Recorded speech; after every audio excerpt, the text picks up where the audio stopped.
Welcome to rhythm of learning. ഇന്നത്തെ ക്ലാസ്സിൽ നമ്മൾ കെമിസ്ട്രിയാണ് പഠിക്കുന്നത്. കെമിസ്ട്രിയിൽ മൂലകങ്ങളും അവയുടെ വർഗീകരണവും എന്ന് പറയുന്ന ഒരു ടോപ്പിക് നമുക്ക് പഠിക്കാനുണ്ട്. അപ്പൊ അത് ഡീറ്റെയിൽഡ് ആയിട്ട് തന്നെ മൂലകങ്ങളെ കുറിച്ചും ആവർത്തന പട്ടികയെ കുറിച്ചും ഒക്കെ നമുക്ക്, അതുപോലെ തന്നെ ബ്ലോക്കുകള്, അതുപോലെ തന്നെ ഗ്രൂപ്പുകൾ അല്ലെ, എത്ര ഗ്രൂപ്പുകളുണ്ട്, എത്ര പീരിയഡുകളുണ്ട്, എത്ര ബ്ലോക്കുകളുണ്ട്, അതൊക്കെ ഏതൊക്കെയാണെന്നൊക്കെ നമ്മളോട് പരീക്ഷയ്ക്ക് ചോദിക്കാറുണ്ട്. അപ്പൊ അത്തരം കാര്യങ്ങളൊക്കെ നമ്മൾ ക്ലിയർ ആയിട്ട് പഠിച്ചു പോവാട്ടോ. അപ്പൊ മൂലകങ്ങളെ കുറിച്ചാ പഠിക്കണേ. ഈ മൂലകത്തിന് ആദ്യമായി ഒരു ഡെഫിനിഷൻ നൽകിയ വ്യക്തി ആര് എന്ന് ചോദിച്ചാൽ റോബർട്ട് ബോയിലാണ് നമ്മൾ പറയുക. അപ്പൊ മൂലകങ്ങൾക്ക് കൃത്യമായി എന്ത് നൽകി ഡെഫിനിഷൻ എന്ന് പറഞ്ഞാൽ എന്താ അർത്ഥം? നിർവചനം അല്ലെ. മൂലകത്തിന് കൃത്യമായിട്ട് നിർവചനം നൽകിയത് ആരാണ്? റോബർട്ട് ബോയിലാണ്. അപ്പൊ റോബർട്ട് ബോയിലാണ് മൂലകങ്ങൾക്ക് കൃത്യമായിട്ട് നിർവചനം നൽകിയത് എന്ന് മനസ്സിലാക്കി വെക്കുക. ഇനി നമ്മൾ ഓരോ മൂലകങ്ങളെ കുറിച്ചും മനസ്സിലാക്കണം. ഭൂമിയിൽ നമ്മുടെ ഭൂമിയുടെ പ്രത്യേകത ജീവനുണ്ട് എന്ന് നമുക്കറിയാം അല്ലെ. ആ ഭൂമിയിലെ ജീവന് അടിസ്ഥാനമായിട്ടുള്ള മൂലകം ഏതാണ്? ജീവന് അടിസ്ഥാനമായിട്ടുള്ള മൂലകം ഏത് എന്ന് ചോദിച്ചു കഴിഞ്ഞാൽ കാർബൺ ആണ് എന്ന് പറയും. ഇപ്പൊ ഭൂമിയിൽ ജീവൻ നിലനിൽക്കാൻ അടിസ്ഥാനമായിട്ടുള്ള മൂലകമാണ് കാർബൺ. ഏറ്റവും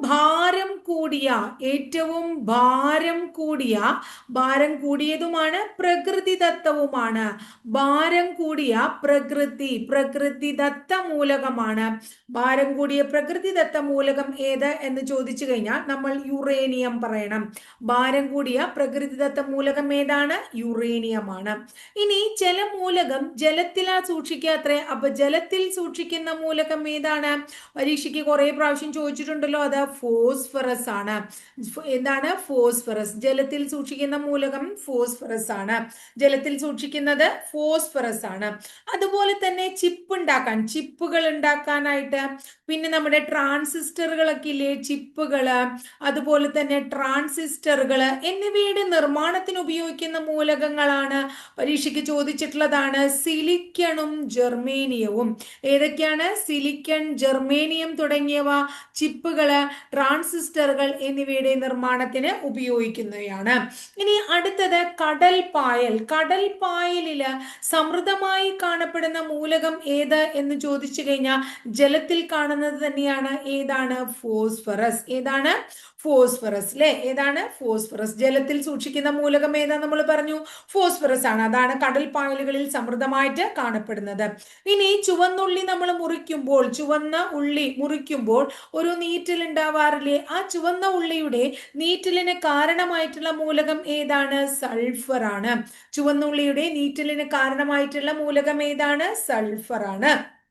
ഇനി അടുത്തത്, റേഡിയോ ആക്ടിവിറ്റി ഏറ്റവും കൂടുതലുള്ള മൂലകം ഏതാണ്? കുറേയധികം പരീക്ഷയ്ക്ക് ചോദിച്ചിട്ടുള്ള ചോദ്യമാണ് റേഡിയോ ആക്ടിവിറ്റി ഏറ്റവും കൂടുതൽ ഏതിനാണ്? റേഡിയോ ആക്ടിവിറ്റി കൂടുതലുള്ള മൂലകം എന്ന് ചോദിക്കുമ്പോൾ നമ്മൾ റെഡോൺ എന്ന് പറയണം.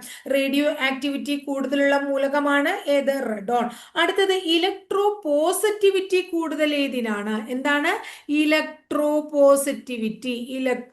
പോസിറ്റിവിറ്റി കൂടുതൽ ഏതിനാണ്? ഇലക്ട്രോ പോസിറ്റിവിറ്റി കൂടുതലുള്ളത് ഏതിനാണ് എന്ന് ചോദിച്ചു കഴിഞ്ഞാൽ നമ്മൾ സീസിയത്തിനാണ് എന്ന് പറയും. ഇലക്ട്രോ പോസിറ്റിവിറ്റി കൂടിയ മൂലകം സീസിയം ആണ്. ഇനി ഇലക്ട്രോ നെഗറ്റിവിറ്റി ആണ് ചോദിക്കുന്നതിലോ? ഇലക്ട്രോ നെഗറ്റിവിറ്റി കൂടുതലുള്ള മൂലകമാണ് ചോദിക്കുന്നതെങ്കിൽ സീസിയത്തെക്കാൾ കൂടുതൽ ചോദിച്ചിരിക്കുന്നത് ഇതാണ്, ഫ്ലൂറിൻ ആണ്. ഇലക്ട്രോ നെഗറ്റിവിറ്റി കൂടുതലുള്ളത് ഫ്ലൂറിൻ ആണ്. ഇലക്ട്രോ നെഗറ്റിവിറ്റി കൂടുതലുള്ളത് ഏതിനാണ്? ഫ്ലൂറിൻ ആണ്. ക്ലിയർ ആയില്ലേ? ഇനി വജ്രത്തെ കുറിച്ച് നമുക്കറിയാം. വജ്രത്തിന്റെ സമാനമായ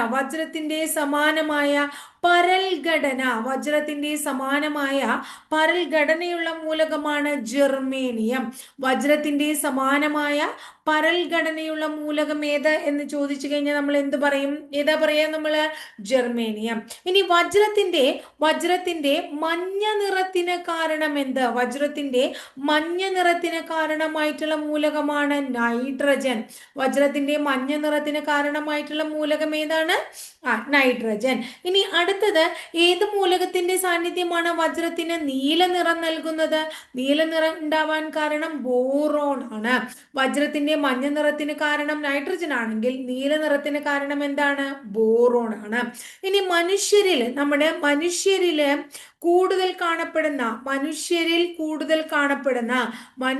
കൂടുതൽ കാണപ്പെടുന്ന റേഡിയോ ആക്റ്റീവ് മൂലകം ഏതാണ്? മനുഷ്യരിൽ കൂടുതൽ കാണപ്പെടുന്ന റേഡിയോ ആക്റ്റീവ് മൂലകം ഏത് എന്ന് ചോദിച്ചു കഴിഞ്ഞാൽ നമ്മൾ പറയണം പൊട്ടാസ്യം ആണ്. പൊട്ടാസ്യം 40 ആണ്. പൊട്ടാസ്യം എന്താണ്? പൊട്ടാസ്യം 40. മനുഷ്യരിൽ ഏറ്റവും കൂടുതൽ കാണപ്പെടുന്ന റേഡിയോ ആക്റ്റീവ് മൂലകം ഏതാണ്? പൊട്ടാസ്യം 40 ആണ്. ഇനി ദ്രാവകാവസ്ഥയിൽ സ്ഥിതി ചെയ്യുന്ന റേഡിയോ ആക്റ്റീവ് മൂലകം ഏതാണ്? ദ്രാവക അവസ്ഥയിൽ കാണപ്പെടുന്ന റേഡിയോ ആക്റ്റീവ് മൂലകത്തിന്റെ പേര് ഫ്രാൻഷ്യം എന്നാണ്. റേഡിയോ ആക്റ്റീവ് മൂലകം ഏതാണ്? ഫ്രാൻഷ്യം. ദ്രാവകാവസ്ഥയിൽ കേട്ടോ. ഇനി അടുത്തത് റബ്ബറിന്റെ കാഠിന്യം കൂട്ടാൻ ഏത് ഉപയോഗിക്കുന്നു? നമ്മൾ റബ്ബർ പഠിച്ചപ്പോൾ പറഞ്ഞതാണ്. റബ്ബറിന്റെ കാഠിന്യം കൂട്ടാൻ നമ്മൾ എന്താ ഉപയോഗിക്കുന്നത്? സൾഫർ ആണെന്നും അതിനെ വൾക്കനൈസേഷൻ എന്ന് പറയുന്നു. ആ പ്രക്രിയയ്ക്ക് വൾക്കനൈസേഷൻ എന്ന് പറയുന്നു മുമ്പ് പഠിച്ചതാണ്. അതുകൊണ്ട് ഞാൻ ഇനി വീണ്ടും ഇവിടെ പറയുന്നില്ല. ഒരു കാര്യം കൂടെ പറയാം. ആറ്റോമിക ക്ലോക്ക്, അടുത്തത് പറയാണ് ആറ്റോമിക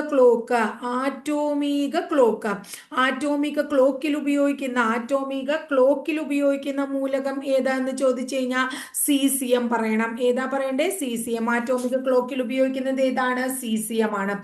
അപ്പൊ എന്ന് പറഞ്ഞേ, മൂലകങ്ങളെ ആദ്യമായിട്ട് നിർവചിച്ചത് അല്ലെങ്കിൽ മൂലകങ്ങൾക്ക് നിർവചനം നൽകിയത് റോബർട്ട് ബോയിലാണ്. ജീവന്റെ അടിസ്ഥാന ഘടകമായിട്ടുള്ള മൂലകമാണ് കാർബൺ.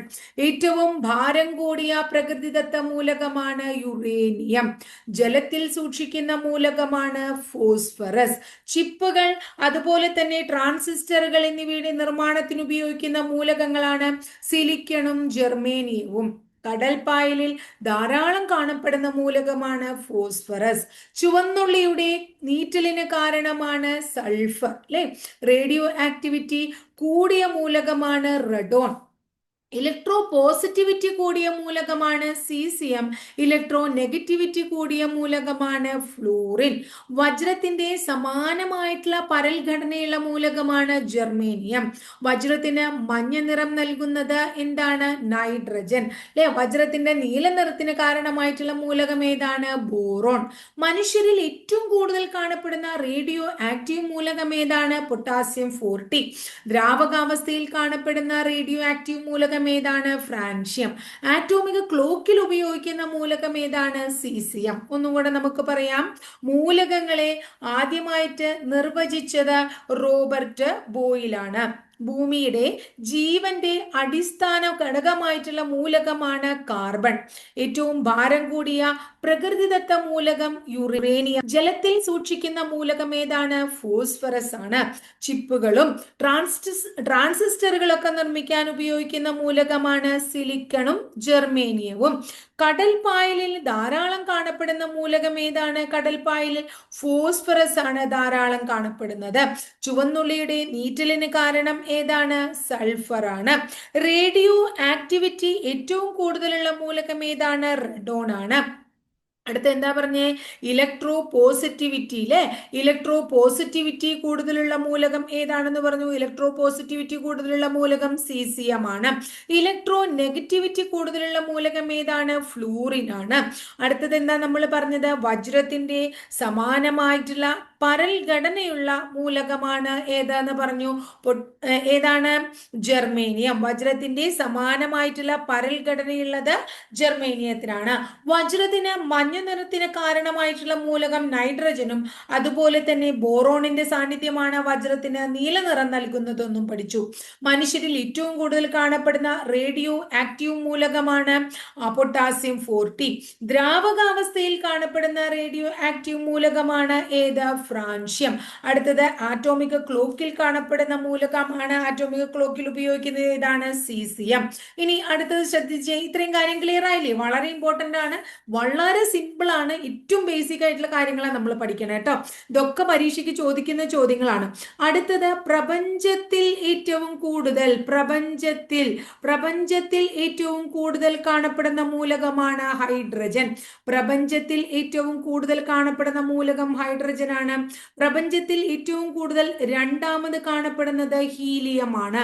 അപ്പൊ പ്രപഞ്ചത്തിൽ ഏറ്റവും കൂടുതൽ കാണപ്പെടുന്ന മൂലകം ഹൈഡ്രജൻ, പ്രപഞ്ചത്തിൽ കൂടുതൽ രണ്ടാമത് കാണപ്പെടുന്നത് ഏതാണ്? ഹീലിയമാണ്. അടുത്തത് ഭൂവൽക്കത്തിൽ ഏറ്റവും കൂടുതൽ കാണപ്പെടുന്നത് ഭൂവൽക്കത്തിൽ ഏറ്റവും കൂടുതൽ കാണപ്പെടുന്നത് ഓക്സിജൻ ആണ്. ഭൂവൽക്കത്തിൽ ഏറ്റവും കൂടുതൽ കാണപ്പെടുന്നത് ഓക്സിജൻ ആണ്. അവിടെ തന്നെ രണ്ടാമത് കൂടുതൽ കാണപ്പെടുന്നത് സിലിക്കൺ ആണ്. ഭൂവൽക്കത്തിൽ രണ്ടാമത് കൂടുതൽ കാണപ്പെടുന്നത് സിലിക്കൺ ആണ്. ഭൂവൽക്കത്തിൽ ഏറ്റവും കുറഞ്ഞ അളവിൽ കാണപ്പെടുന്നത് അസ്റ്റാറ്റിൻ ആണ്. ഭൂവൽക്കത്തിൽ ഏറ്റവും കുറഞ്ഞ അളവിൽ കാണപ്പെടുന്നത് അസ്റ്റാറ്റിൻ ആണ്. അടുത്തത് നമ്മൾ പഠിക്കേണ്ടത് അന്തരീക്ഷമാണ്. അന്തരീക്ഷത്തിൽ ഏറ്റവും കൂടുതൽ കാണപ്പെടുന്നത്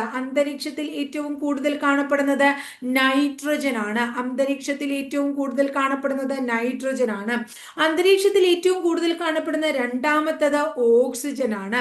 അന്തരീക്ഷത്തിൽ ഏറ്റവും കൂടുതൽ രണ്ടാമത് കാണപ്പെടുന്നത് ഓക്സിജൻ ആണ്. അപ്പൊ പ്രപഞ്ചത്തിൽ ഏറ്റവും കൂടുതൽ കാണപ്പെടുന്നത് ഹൈഡ്രജൻ ആണ്.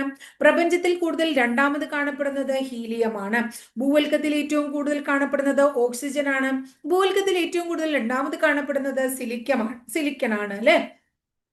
ഭൂവൽക്കത്തില് ഏറ്റവും കുറവുള്ള മൂലകം അസ്റ്റാറ്റിൻ ആണ്. അന്തരീക്ഷത്തിൽ ഏറ്റവും കൂടുതലുള്ള മൂലകം നൈട്രജൻ ആണ്. അന്തരീക്ഷത്തിൽ രണ്ടാം സ്ഥാനത്ത് നിൽക്കുന്ന മൂലകം ഓക്സിജൻ ആണ്.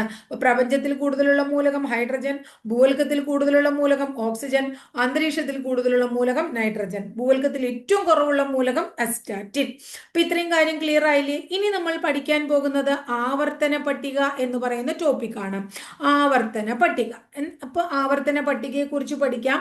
ആവർത്തന പട്ടിക നമ്മൾ സ്കൂളിലൊക്കെ നമ്മൾ ആവർത്തന പട്ടിക കണ്ടിട്ടുണ്ട് അല്ലെ. ചെറിയ ക്ലാസ്സിൽ പഠിക്കുമ്പോൾ ആവർത്തന പട്ടികയെ കുറിച്ച് നമ്മൾ കണ്ടിട്ടുണ്ട്. ചിലത് ആറ്റോമിക് നമ്പറിന്റെ അടിസ്ഥാനത്തിലാണ്, ചിലത് ആറ്റോമിക മാസിന്റെ അടിസ്ഥാനത്തിലാണെന്നൊക്കെ പറഞ്ഞ് നമ്മൾ പഠിക്കുന്നുണ്ട്. അങ്ങനെ ആവർത്തന പട്ടിക, ശരിക്കും ആവർത്തന പട്ടിക കണ്ടെത്തിയത് ആരാണ്? ആവർത്തന പട്ടിക കണ്ടെത്തിയ ആള് ദിമിത്രി മെൻഡലീവ് എന്ന് പറയുന്ന ആളാണ്. ദിമിത്രി മെൻഡലീവ് എന്ന് പറയുന്ന വ്യക്തിയാണ് ആവർത്തന പട്ടിക കണ്ടെത്തിയത്. അദ്ദേഹം ആവർത്തന പട്ടിക കണ്ടെത്തിയത് ആറ്റോമിക മാസിന്റെ അടിസ്ഥാനത്തിലാണ്. ആറ്റോമിക മാസ്. അപ്പോൾ ദിമിത്രി മെൻഡലീവ് ആവർത്തന പട്ടിക തയ്യാറാക്കിയത് ആറ്റോമിക മാസിന്റെ അടിസ്ഥാനത്തിലാണ്. അപ്പൊ എന്തിന്റെ അടിസ്ഥാനത്തിലാണ് ദിമിത്രി മെൻഡലീവ് ആവർത്തന പട്ടിക കണ്ടെത്തിയത് അല്ലെങ്കിൽ രൂപീകരിച്ചത്? ആറ്റോമിക മാസിന്റെ അടിസ്ഥാനത്തിൽ. അതിനുശേഷം നമ്മുടെ ആധുനിക ആവർത്തന പട്ടിക വരികയുണ്ടായി.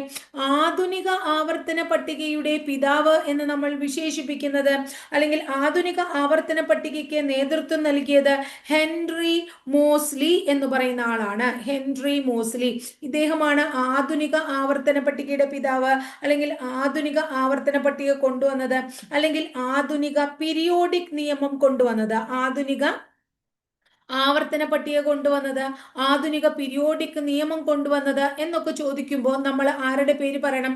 ഹെൻറി മോസ്ലിയുടെ പേര് പറയണം. ഇദ്ദേഹം ആറ്റോമിക നമ്പറിന്റെ അടിസ്ഥാനത്തിലാണ് ഇത് തയ്യാറാക്കിയത്. ആറ്റോമിക നമ്പറിന്റെ അടിസ്ഥാനത്തിൽ ആവർത്തന പട്ടിക തയ്യാറാക്കി ഹെൻറി മോസ്ലി. ആറ്റോമിക മാസിന്റെ അടിസ്ഥാനത്തിൽ ആവർത്തന പട്ടിക തയ്യാറാക്കി ആരാണ്? നമ്മുടെ ദിമിത്രി മെൻഡലീവ്. ഇനി നമ്മൾ ആറ്റങ്ങളെ കുറിച്ച് പറയും. ആവർത്തന പട്ടിക ആറ്റങ്ങള്, അതുപോലെ തന്നെ തന്മാത്രകള്, ഇങ്ങനെയുള്ള കാര്യങ്ങളൊക്കെ നമ്മൾ പഠിക്കൂലേ. ഈ ആറ്റങ്ങൾ, തന്മാത്രകൾ എന്നിവയുടെ എണ്ണം പ്രകടിപ്പിക്കുന്ന യൂണിറ്റ് ഏത് എന്ന് ചോദിച്ചു കഴിഞ്ഞാൽ, നമ്മൾ എന്ത് പറയണം? മോൾ എന്നാണ് പറയേണ്ടത്. എന്താണ്? മോൾ എന്നാണ് പറയേണ്ടത്. ആറ്റങ്ങള്, തന്മാത്രകൾ എന്നിവയുടെ എണ്ണം പ്രകടിപ്പിക്കുന്ന യൂണിറ്റിനെ നമ്മൾ വിളിക്കുന്നത് മോൾ എന്നാണ്. എന്താണ് വിളിക്കുന്നത്? മോൾ എന്ന്. ആറ്റങ്ങളുടെയും അതുപോലെ തന്നെ തന്മാത്രകളുടെയൊക്കെ എന്താ പറയുക, എണ്ണം പ്രകടിപ്പിക്കുന്നത്. ഇനി നമ്മൾ മൂലകങ്ങളെ കുറിച്ച് പഠിച്ചു. കുറേയധികം മൂലകങ്ങൾ, അങ്ങനെ മൂലകങ്ങളുണ്ട്. അതുപോലെ തന്നെ ഓർഗാനിക് സംയുക്തങ്ങളൊക്കെ ഉണ്ട്. ഇവയ്ക്കൊക്കെ പേരുണ്ട് അല്ലെ. ഈ പേര് നൽകുന്നത് ഒരു അന്താരാഷ്ട്ര സംഘടനയാണ്. അതിന്റെ പേര് IUPAC എന്നാണ്.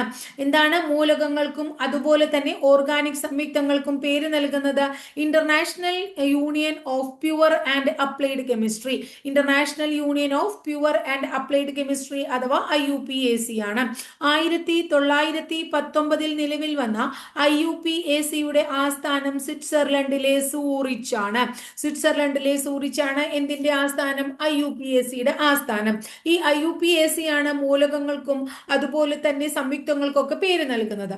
അപ്പൊ ആവർത്തന പട്ടിക പണ്ടേ കണ്ടുപിടിച്ചിട്ടുണ്ടായിരുന്നു, വളരെ വർഷം മുമ്പ് 1869കളിലൊക്കെ. അപ്പൊ 1869 ആ സമയം അത് മാസിന്റെ അടിസ്ഥാനത്തിൽ ദിമിത്രി മെൻഡലീവ് കണ്ടെത്തി. അതിനുശേഷം 1913 ഇപ്പൊ കുറച്ചും കൂടി മോഡേൺ ആയിട്ടുള്ള രീതിയിലുള്ള ഒരു ആധുനിക ആവർത്തന പട്ടിക, പീരിയോഡിക് നിയമമൊക്കെ ആര് കൊണ്ടുവന്നു? ഹെൻറി മോസ്ലി കൊണ്ടുവന്നു. അങ്ങനെ ഹെൻറി മോസ്ലിയുടെ ആധുനിക ആവർത്തന പട്ടിക ആറ്റോമിക് നമ്പറിന്റെ അടിസ്ഥാനത്തിലായിരുന്നു. ആറ്റങ്ങൾ, തന്മാത്രകൾ എന്നിവയുടെ എണ്ണം പ്രകടിപ്പിക്കുന്ന ഒരു യൂണിറ്റിലാണ്. ആ യൂണിറ്റിനെ നമ്മൾ മോൾ എന്ന് വിളിക്കുന്നു. മൂലകങ്ങൾ അതുപോലെ തന്നെ സംയുക്തങ്ങൾ എന്നിവയ്ക്ക്, ഓർഗാനിക് സംയുക്തങ്ങൾ എന്നിവയ്ക്കൊക്കെ പേര് നൽകുന്ന അന്താരാഷ്ട്ര സംഘടന IUPAC ആണ്. 1919 നിലവിൽ വന്ന ഈ IUPACയുടെ ആസ്ഥാനം സ്വിറ്റ്സർലൻഡിലെ ഏതാണ്? സൂറിച്ച് എന്ന് പറയുന്ന സ്ഥലമാണ്. ക്ലിയർ ആയില്ലേ നിങ്ങൾക്ക്? ഇനി നമുക്ക് വീണ്ടും ആവർത്തന പട്ടികയിലേക്ക് വരാം. ആധുനിക ആവർത്തന പട്ടികയെ കുറിച്ച് നമ്മൾ പഠിക്കുമ്പോൾ ഇപ്പൊ നമ്മൾ ആധുനിക, എപ്പോഴും പുതിയ കാര്യമല്ലേ നമ്മൾ പഠിക്കേണ്ടത് അല്ലെ? ആധുനിക ആവർത്തന പട്ടികയെ കുറിച്ച് പറയുമ്പോൾ ആ പട്ടികയിൽ എന്തൊക്കെയുള്ള കാര്യങ്ങളുള്ളത് നമ്മൾ മനസ്സിലാക്കണം. ആധുനിക ആവർത്തന പട്ടികയിൽ ഗ്രൂപ്പുകൾ എത്ര എണ്ണം? ആധുനിക ആവർത്തന പട്ടികയിലെ ഗ്രൂപ്പുകൾ 18 എണ്ണമാണ്. അതുപോലെ തന്നെ എത്ര പീരിയഡുകൾ ഉണ്ട്? നമ്മൾ സ്കൂളിൽ എത്ര പീരീഡ് ഉണ്ടായിരുന്നു പഠിക്കുമ്പോൾ? 7 പീരീഡ് ആയിരുന്നു ഞാനൊക്കെ പഠിക്കുമ്പോൾ, വർഷങ്ങൾക്ക് മുമ്പാണ്. അപ്പൊ 7 പീരീഡ് ഉണ്ട്. അതുപോലെ തന്നെ എത്ര ബ്ലോക്ക് ഉണ്ട് എന്ന് ചോദിക്കുക. ആധുനിക ആവർത്തന പട്ടികയിൽ എത്ര ബ്ലോക്ക് ഉണ്ട്? 4 ബ്ലോക്ക് ഉണ്ട്. അപ്പൊ ആധുനിക ആവർത്തന പട്ടികയിൽ 18 ഗ്രൂപ്പുകളും 7 പീരീഡുകളും 4 ബ്ലോക്കുകളും ഉണ്ട്. അപ്പൊ കുത്തനെയുള്ള കോളങ്ങളെയാണ് ഗ്രൂപ്പുകൾ എന്ന് വിളിക്കുന്നത്. കുത്തനെയുള്ള കോളങ്ങളെ അങ്ങനെ ചോദിച്ചിട്ടുണ്ട് പരീക്ഷയ്ക്ക് കേട്ടോ. ആവർത്തന പട്ടികയിലെ കുത്തനെയുള്ള കോളങ്ങളെ നമ്മൾ എന്ത് വിളിക്കുന്നു? ഗ്രൂപ്പുകൾ എന്ന് വിളിക്കുന്നു. സമാന്തര കോളങ്ങളെ നമ്മൾ എന്ത് വിളിക്കുന്നു? പീരിയഡുകൾ എന്ന് വിളിക്കുന്നു. കുത്തനെയുള്ള കോളങ്ങൾ ഗ്രൂപ്പുകളാണ്. ആധുനിക ആവർത്തന പട്ടികയിലെ കുത്തനെയുള്ള കോളങ്ങൾ ഗ്രൂപ്പുകളാണ്. സമാന്തര കോളങ്ങൾ പീരിയഡുകളാണ്. ഇനി ആവർത്തന പട്ടികയിൽ എത്ര ബ്ലോക്കുകൾ ഉണ്ട്? 4 ബ്ലോക്കുകൾ ഉണ്ട്. ആവർത്തന പട്ടികയിൽ പീരിയഡുകളെ കുറിച്ച് ആദ്യം പറയാം. ആവർത്തന പട്ടികയിലെ ഏറ്റവും ചെറിയ പീരിയഡ് 1ാമത്തെ പീരിയഡ് ആണ്. ഏറ്റവും ചെറിയ പീരിയഡ് എന്ന് പറയുന്നത്, ഏറ്റവും ചെറിയ പീരിയഡ് ഏതാണ്? 1ാമത്തെ പീരീഡ് ആണ്. 1ാമത്തെ പീരീഡില് 2 മൂലകങ്ങളാണുള്ളത്. 1ാമത്തെ പീരീഡില് 2 മൂലകങ്ങളാണുള്ളത്. ഒന്ന് ഹൈഡ്രജൻ ആണ്, അടുത്തത് ഹീലിയം ആണ്. ഒന്ന് ഹൈഡ്രജൻ ആണ്, അടുത്തത് ഹീലിയം ആണ്. അപ്പൊ ആവർത്തന പട്ടികയില് 7 പീരീഡ് ഉണ്ട്. അതിൽ ഏറ്റവും ചെറിയ പീരീഡ് ആദ്യത്തെ പീരീഡ് ആണ്. ആദ്യത്തെ പീരീഡില് 2 മൂലകങ്ങൾ ഉണ്ട്. ഒന്ന് ഹൈഡ്രജനും, അടുത്തത് ഏതാണ്? ആവർത്തന പട്ടികയിലെ 2 മൂലകങ്ങൾ, ഒന്ന് ഹൈഡ്രജനും, 1ാമത്തെ പീരീഡിൽ അടുത്തത് ഹീലിയവുമാണ്. ഇനി ആവർത്തന പട്ടികയിലെ പീരീഡ് ഗ്രൂപ്പുകളെ കുറിച്ച് പഠിക്കാം. ആവർത്തന പട്ടികയിലെ 1ാം ഗ്രൂപ്പ് മൂലകങ്ങളെ, 1ാമത്തെ ഗ്രൂപ്പിനെ നമ്മൾ വിളിക്കുന്നു ആൽക്കലി ലോഹങ്ങൾ. ആൽക്കലി ലോഹങ്ങൾ എന്നറിയപ്പെടുന്നത് 1ാം ഗ്രൂപ്പ് മൂലകങ്ങളെയാണ്. ഇനി 2ാം ഗ്രൂപ്പ് മൂലകങ്ങളെ നമ്മൾ എന്ത് വിളിക്കുന്നു? ആൽക്കലൈൻ എർത്ത് ലോഹങ്ങൾ എന്ന് വിളിക്കുന്നു. എന്താ വിളിക്കണേ? ആൽക്കലൈൻ എർത്ത് ലോഹങ്ങൾ എന്ന് വിളിക്കുന്നു. അപ്പോ ആവർത്തന പട്ടികയിലെ 1ാമത്തെ ഗ്രൂപ്പിനെ എന്ത് വിളിക്കുന്നു? ആൽക്കലി ലോഹങ്ങൾ എന്നും, ആവർത്തന പട്ടികയിലെ 2ാമത്തെ ഗ്രൂപ്പിനെ ആൽക്കലൈൻ എർത്ത് ലോഹങ്ങൾ എന്നും വിളിക്കുന്നു. ആവർത്തന പട്ടികയിലെ 3 മുതൽ 12 വരെയുള്ള ഗ്രൂപ്പിനെ, ആവർത്തന പട്ടികയിൽ 3 മുതൽ 12 വരെയുള്ള ഗ്രൂപ്പിനെ നമ്മൾ എന്ത് വിളിക്കുന്നു? സംക്രമണ മൂലകങ്ങൾ എന്ന് വിളിക്കുന്നു. സംക്രമണ മൂലകങ്ങൾ എന്ന് വിളിക്കുന്നു.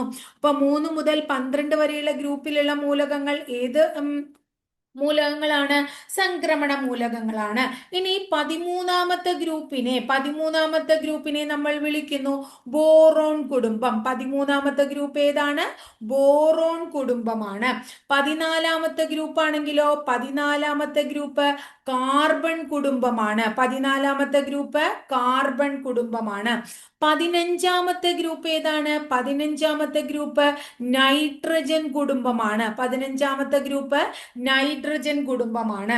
ഇനി അടുത്തത് 16ാമത്തെ ഗ്രൂപ്പ് ഓക്സിജൻ കുടുംബമാണ്. 16ാമത്തെ ഗ്രൂപ്പ് ഓക്സിജൻ കുടുംബമാണ്. ഇനി 17ാമത്തെ ഗ്രൂപ്പ് ആണെങ്കിൽ ഹാലോജൻ കുടുംബമാണ്. 17ാമത്തത് ഹാലോജൻ കുടുംബമാണ്. 17ാമത്തത് ഹാലോജൻ കുടുംബമാണ്. ഇനി 18ാമത്തെ ഗ്രൂപ്പിനെ നമ്മൾ വിളിക്കുന്നു അലസവാതകങ്ങൾ എന്ന്. എന്താണ്? അലസവാതകങ്ങൾ അഥവാ ഉത്കൃഷ്ടവാതകങ്ങൾ. അപ്പൊ അലസവാതകങ്ങൾ അഥവാ ഉത്കൃഷ്ടവാതകങ്ങൾ ഏത് ഗ്രൂപ്പിൽ പെടുന്നതാണ്? 18ാമത്തെ ഗ്രൂപ്പിൽ പെടുന്നതാണ്. ഇത്രയും ഗ്രൂപ്പ് ക്ലിയർ ആയോ? ഒന്നാമത്തെ ഗ്രൂപ്പിനെ ആൽക്കലി ലോഹങ്ങൾ എന്നും 2ാമത്തെ ഗ്രൂപ്പിനെ ആൽക്കലൈൻ എർത്ത് ലോഹങ്ങൾ എന്നും വിളിക്കുന്നു. 3 മുതൽ 12 വരെയുള്ള ഗ്രൂപ്പിനെ സംക്രമണ മൂലകങ്ങൾ എന്ന് വിളിക്കുന്നു. 13ാമത്തെ ഗ്രൂപ്പ് ബോറോൺ കുടുംബം, 14ാമത്തേത് കാർബൺ കുടുംബം, 15ാമത്തേത് നൈട്രജൻ കുടുംബം, 16ാമത്തേത് ഓക്സിജൻ കുടുംബം, 17ാമത്തേത് ഹാലോജനുകള്, 18ാമത്തെ ഗ്രൂപ്പിനെ നമ്മൾ അലസവാതകങ്ങൾ അഥവാ ഉത്കൃഷ്ടവാതകങ്ങൾ എന്ന് വിളിക്കുന്നു. അപ്പൊ നമ്മൾ ഗ്രൂപ്പ് പഠിച്ചു. ഇനി നമുക്ക് 4 ബ്ലോക്ക് പഠിക്കണ്ടേ?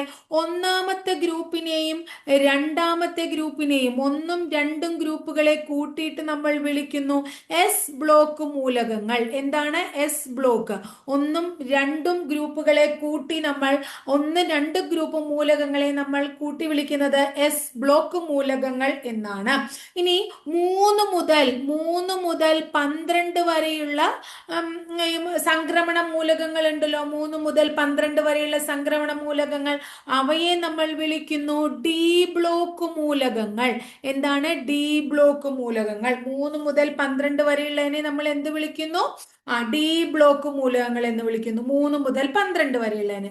ഇനി അടുത്തത് നോക്കൂ, 13 മുതൽ 18 വരെയുള്ളതിനെ 13 മുതൽ 18 വരെയുള്ളതിനെ നമ്മൾ പി ബ്ലോക്ക് മൂലകങ്ങൾ എന്ന് വിളിക്കുന്നു. 13 മുതൽ 18 വരെയുള്ളതിനെ നമ്മൾ എന്ത് വിളിക്കുന്നു? എന്താ വിളിക്കണേ? പി ബ്ലോക്ക് മൂലകങ്ങൾ എന്ന് വിളിക്കുന്നു. ഇനി അടുത്തത് എന്താണ്? F block. ഒരു ബ്ലോക്കും കൂടി ഉണ്ട്. എഫ് ബ്ലോക്ക് മൂലകങ്ങളാണ്. ഈ എഫ് ബ്ലോക്ക് മൂലകങ്ങളുടെ പ്രത്യേകത എന്താന്ന് ചോദിച്ചാൽ, എഫ് ബ്ലോക്ക് എന്ന് പറഞ്ഞാൽ ആറ്റോമിക് നമ്പർ 58 മുതൽ 71 വരെയും, അതുപോലെ ആറ്റോമിക് നമ്പർ 90 മുതൽ 103 വരെയുള്ള മൂലകങ്ങളെയാണ് നമ്മൾ എഫ് ബ്ലോക്ക് മൂലകങ്ങൾ എന്ന് വിളിക്കുന്നത്. ഈ 58 മുതൽ 71 വരെയുള്ള മൂലകങ്ങളെ നമ്മൾ ലാന്തനോയിഡ് എന്നാണ് വിളിക്കുന്നത്. എന്താണ്? ലാന്തനോയിഡ്. അപ്പൊ ലാന്തനോയിഡ് എന്നറിയപ്പെടുന്നത് 58 മുതൽ 71 വരെയുള്ള മൂലകങ്ങളാണ്. ഇനി 90 മുതൽ 103 വരെയുള്ള മൂലകങ്ങളെ എന്താ വിളിക്കണേ? ആക്ടിനോയിഡ് എന്ന് വിളിക്കുന്നു. എന്താണ്? ആക്ടിനോയിഡ് എന്ന് വിളിക്കുന്നു. ആക്ടിനോയിഡ്. അപ്പൊ 58 മുതൽ 71 വരെയുള്ള ലാന്തനോയിഡും 90 മുതൽ 103 വരെയുള്ള ആക്ടിനോയിഡും ചേർന്നാൽ എന്ത് മൂലകങ്ങളായി? F block മൂലകങ്ങളായി.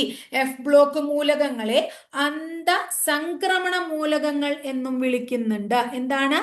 അന്തസംക്രമണ മൂലകങ്ങൾ. ഇത്തിരി ബുദ്ധിമുട്ടാണ്, കുറച്ചുള്ളൂ, ഇത്രയേ ഉള്ളൂ. ഇനി 2-3 കാര്യങ്ങളും കൂടിയേ ഉള്ളൂ. അപ്പൊ ഈ പറഞ്ഞ കാര്യങ്ങൾ ടീച്ചർ ഒന്നും കൂടെ പറയാം. ആധുനിക ആവർത്തന പട്ടിക കണ്ടുപിടിച്ചു. എന്തിന്റെ അടിസ്ഥാനത്തിൽ? ആറ്റോമിക് നമ്പറിന്റെ അടിസ്ഥാനത്തിൽ മോസ്ലി എന്ന് നമ്മൾ പറഞ്ഞു. ഈ ആധുനിക ആവർത്തന പട്ടികയില് 18 ഗ്രൂപ്പുകളും 7 പീരിയഡുകളും 4 ബ്ലോക്കുകളും ഉണ്ട്. ആധുനിക ആവർത്തന പട്ടികയിൽ 18 ഗ്രൂപ്പുകളും 7 പീരിയഡുകളും 4 ബ്ലോക്കുകളും ഉണ്ട്. 18 ഗ്രൂപ്പുകൾ കുത്തനെയുള്ള കോളങ്ങളാണ്. ഇനി 7 പീരിയഡുകൾ സമാന്തര കോളങ്ങളാണ്. കൂടാതെ ചില ഗ്രൂപ്പുകളെ കൂട്ടിച്ചേർത്ത് നമ്മൾ ബ്ലോക്കുകളാക്കിയിട്ടുണ്ട്. അങ്ങനെ 4 ബ്ലോക്കുകളും ഉണ്ട്. ഏറ്റവും ചെറിയ പീരീഡ് ഒന്നാമത്തെ പീരീഡിൽ 2 മൂലകങ്ങളേ ഉള്ളൂ. അത് ഹൈഡ്രജനും ഹീലിയവുമാണ്. ഇനി ഗ്രൂപ്പുകളെ കുറിച്ച് പഠിക്കണം. 1ാം ഗ്രൂപ്പിനെ നമ്മൾ ആൽക്കലി ലോഹങ്ങൾ എന്ന് വിളിക്കുന്നു. 2ാം ഗ്രൂപ്പിനെ ആൽക്കലൈൻ എർത്ത് ലോഹങ്ങൾ എന്ന് വിളിക്കുന്നു. 3 മുതൽ 12 വരെയുള്ള ഗ്രൂപ്പിനെ സംക്രമണ മൂലകങ്ങൾ എന്ന് വിളിക്കുന്നു. 13-ാം ഗ്രൂപ്പ് ബോറോൺ കുടുംബം, 14-ാം ഗ്രൂപ്പ് കാർബൺ കുടുംബം, 15-ാം ഗ്രൂപ്പ് നൈട്രജൻ കുടുംബം, 16-ാം ഗ്രൂപ്പ് ഓക്സിജൻ കുടുംബം, 17-ാം ഗ്രൂപ്പ് ഹാലോജൻ കുടുംബം, 18-ാം ഗ്രൂപ്പ് അലസവാതകങ്ങൾ അഥവാ ഉത്കൃഷ്ടവാതകങ്ങൾ. വളരെ ഇമ്പോർട്ടന്റ് ആണ്. 18-ാം ഗ്രൂപ്പിലാണ് അലസവാതകങ്ങൾ അഥവാ ഉത്കൃഷ്ടവാതകങ്ങൾ കാണപ്പെടുന്നത്. ക്ലിയർ ആയില്ലേ? ഇത്രയും കഴിഞ്ഞാൽ നമ്മൾ പറയണത് ഇനി ബ്ലോക്കുകളെ കുറിച്ചാണ്. ബ്ലോക്കുകളിൽ എന്താ പറയണേ? ബ്ലോക്കുകൾ 4 SPDF അല്ലെ? SPDF എന്ന് പറയുന്ന 4 ബ്ലോക്കുകളാണ് നമ്മൾ പറയുന്നത്. ഏതൊക്കെയാണ്? എസ് ഉണ്ട്, പി ഉണ്ട്, ഡി ഉണ്ട്, എഫ് ഉണ്ട്. അതിൽ എസ് ബ്ലോക്കിന്റെ പ്രത്യേകത 1-ാം ഗ്രൂപ്പിനെയും 2-ാം ഗ്രൂപ്പിനെയും ആൽക്കലി ലോഹങ്ങളെയും ആൽക്കലൈൻ എർത്ത് ലോഹങ്ങളെയും കൂട്ടി നമ്മൾ എസ് ബ്ലോക്ക് എന്ന് വിളിക്കുന്നു. 3 മുതൽ 12 വരെയുള്ള സംക്രമണ മൂലകങ്ങളെ നമ്മൾ ഡി ബ്ലോക്ക് മൂലകങ്ങൾ എന്ന് വിളിക്കുന്നു. 13 മുതൽ 18 വരെയുള്ള ബോറോൺ കുടുംബം, കാർബൺ കുടുംബം, നൈട്രജൻ കുടുംബം, ഓക്സിജൻ കുടുംബം, ഹാലജൻ കുടുംബം, അതുപോലെ തന്നെ ഉത്കൃഷ്ടവാതകങ്ങൾ എല്ലാം കൂടെ ചേർത്ത് നമ്മൾ പി ബ്ലോക്ക് മൂലകങ്ങൾ എന്ന് പറയുന്നു. ഇതിൽ തന്നെ 58 മുതൽ 71 വരെ ആവർത്തന പട്ടികയിലെ 58 മുതൽ 71 വരെ ആറ്റോമിക് നമ്പറുകൾ ഉള്ള മൂലകങ്ങളെ നമ്മൾ ലാന്തനോയിഡ് എന്നാണ് വിളിക്കുന്നത്. 58 മുതൽ 71 വരെയുള്ളതിനെ ലാന്തനോയിഡ് എന്ന് വിളിക്കുന്നു. 90 മുതൽ 103 വരെയുള്ള ആറ്റോമിക് നമ്പർ ഉള്ളവയെ നമ്മൾ ആക്ടിനോയിഡ് എന്ന് വിളിക്കുന്നു. ഈ 90 മുതൽ 103 വരെയുള്ള ആക്ടിനോയിഡും 58 മുതൽ 71 വരെയുള്ള ലാന്തനോയിഡ്സും കൂടി ചേർന്നാണ് എഫ് ബ്ലോക്ക് മൂലകങ്ങളാവുന്നത്. ഈ എഫ് ബ്ലോക്ക് മൂലകങ്ങൾക്ക് അന്തസംക്രമണ മൂലകങ്ങൾ എന്നും വിളിക്കുന്നു. എഫ് ബ്ലോക്ക് മൂലകങ്ങൾക്ക് അന്തസംക്രമണ മൂലകങ്ങൾ എന്താ വിളിക്കണേ? അന്തസംക്രമണ മൂലകങ്ങൾ എന്നും കൂടി വിളിക്കുന്നുണ്ട്. ഇത്രയും കാര്യം ക്ലിയർ ആയോ? ഇനി അടുത്തേക്ക് പോവാണ്. നിലവിൽ കണ്ടുപിടിക്കപ്പെട്ട മൂലകങ്ങളുടെ എണ്ണം എത്രയാണ്? നിലവിൽ എത്ര മൂലകങ്ങൾ കണ്ടുപിടിച്ചിട്ടുണ്ട് എന്ന് ചോദിച്ചു കഴിഞ്ഞാൽ ഇതുവരെ 118 മൂലകങ്ങൾ നമ്മൾ കണ്ടെത്തിയിരിക്കുന്നു. ഈ 118 മൂലകങ്ങളിൽ ആവർത്തന പട്ടികയിലെ പ്രകൃതിദത്ത മൂലകങ്ങൾ, പ്രകൃതിദത്ത മൂലകങ്ങൾ എത്ര എണ്ണമാണ്? 92 ആണ്. 118 മൂലകങ്ങൾ കണ്ടെത്തിയതിൽ പ്രകൃതിദത്ത മൂലകങ്ങളുടെ എണ്ണം 92 ആണ്. മനുഷ്യനിർമ്മിത മൂലകങ്ങളെ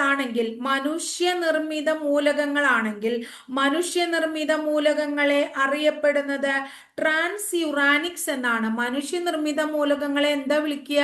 ട്രാൻസ്യൂറാനിക്സ് എന്ന് വിളിക്കും. ട്രാൻസ്യൂറാനിക്സ് എന്നറിയപ്പെടുന്നത് മനുഷ്യനിർമ്മിത മൂലകങ്ങളാണ്. ആദ്യത്തെ മനുഷ്യനിർമ്മിത മൂലകം ഏത് എന്ന് ചോദിച്ചാൽ ടെക്നീഷ്യമാണെന്ന് പറയണം. ആദ്യത്തെ മനുഷ്യനിർമ്മിത മൂലകം ഏതാണ്? ടെക്നീഷ്യമാണ്. ഏറ്റവും ഭാരം കൂടിയ പ്രകൃതിദത്ത മൂലകമാണ് ചോദിക്കുന്നതെങ്കിൽ ഭാരം കൂടിയ പ്രകൃതിദത്ത മൂലകം യുറേനിയമാണ്. ഏതാണ്? യുറേനിയമാണ്. യുറേനിയത്തിന്റെ ആറ്റോമിക് നമ്പർ ചോദിച്ചിട്ടുണ്ട്, 92 ആണ്. യുറേനിയത്തിന്റെ ആറ്റോമിക് നമ്പർ 92 ആണ്. ആവർത്തന പട്ടികയില് 93 മുതലുള്ള മൂലകങ്ങൾ, 93 മുതൽ ഏതാണ്? മനുഷ്യനിർമ്മിത മൂലകങ്ങളാണ്. 93 മുതലുള്ളത് മനുഷ്യനിർമ്മിതമാണ് എന്ന് മനസ്സിലാക്കാം. അപ്പൊ ഇത്രയും കാര്യം ക്ലിയർ ആയോ നിങ്ങൾക്ക്? അതായത് നമ്മള് നിലവിലെ കണ്ടുപിടിക്കപ്പെട്ട മൂലകങ്ങളുടെ എണ്ണം 118 ആണ്. ആവർത്തന പട്ടികയിലെ പ്രകൃതിദത്ത മൂലകങ്ങൾ 92 ആണ്. മനുഷ്യനിർമ്മിത മൂലകങ്ങൾ അറിയപ്പെടുന്ന ട്രാൻസ്യൂറാനിക്സ് എന്നാണ്. ആദ്യത്തെ മനുഷ്യനിർമ്മിത മൂലകം ടെക്നീഷ്യമാണ്. ഏറ്റവും ഭാരം കൂടിയ പ്രകൃതിദത്ത മൂലകം യുറേനിയമാണ്. യുറേനിയത്തിന്റെ ആറ്റോമിക് നമ്പർ 92 ആണ്.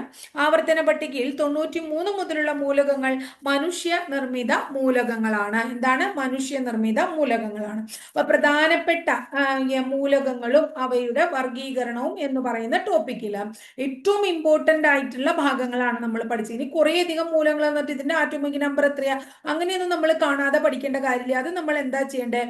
നമ്മൾ എന്താ പറയാ, പരീക്ഷയ്ക്ക് ക്വസ്റ്റ്യൻ പേപ്പർ ആൻസർ ചെയ്യുമ്പോഴും അല്ലെങ്കിൽ ഇമ്പോർട്ടന്റ് ആയിട്ടുള്ള കുറച്ച് കാര്യങ്ങൾ നമ്മൾ റിവിഷൻ ചെയ്യുമ്പോഴൊക്കെ നമുക്ക് ഇതിൽ പെടാത്ത കാര്യങ്ങൾ എന്തുണ്ടെങ്കിൽ അതും കൂടെ നമുക്ക് പഠിച്ചു പോവാം. അപ്പൊ കെമിസ്ട്രിയുടെ ക്ലാസ് രസാന്തരത്തിന് മൂലകങ്ങളും അതുപോലെ തന്നെ വർഗീകരണവും എന്ന് പറയുന്ന ടോപ്പിക് ഇവിടെ തീരാണ്. ഇന്ന് ഇത്രയേ ഉള്ളൂ. ക്ലാസ് ഒക്കെ ഇഷ്ടപ്പെടുക ഒന്ന് ലൈക്ക് ചെയ്യുക. ഇഷ്ടപ്പെട്ട ക്ലാസ്സുകൾ നിങ്ങളുടെ കൂട്ടുകാരിലേക്ക് ഷെയർ ചെയ്യൂ. ആദ്യമായിട്ട് ചാനൽ കാണുന്നവർ ചാനൽ ഒന്ന് സബ്സ്ക്രൈബ് ചെയ്യുക. അതോടൊപ്പം ആ ബെല്ലൈക്കൺ കൂടി ഒന്ന് എനേബിൾ ചെയ്യുമ്പോൾ ഓരോ ദിവസം അപ്ലോഡ് ചെയ്യുന്ന വീഡിയോസ് കൃത്യമായിട്ട് നോട്ടിഫിക്കേഷൻ ആയിട്ട് ലഭിക്കുകയും ചെയ്യും കേട്ടോ.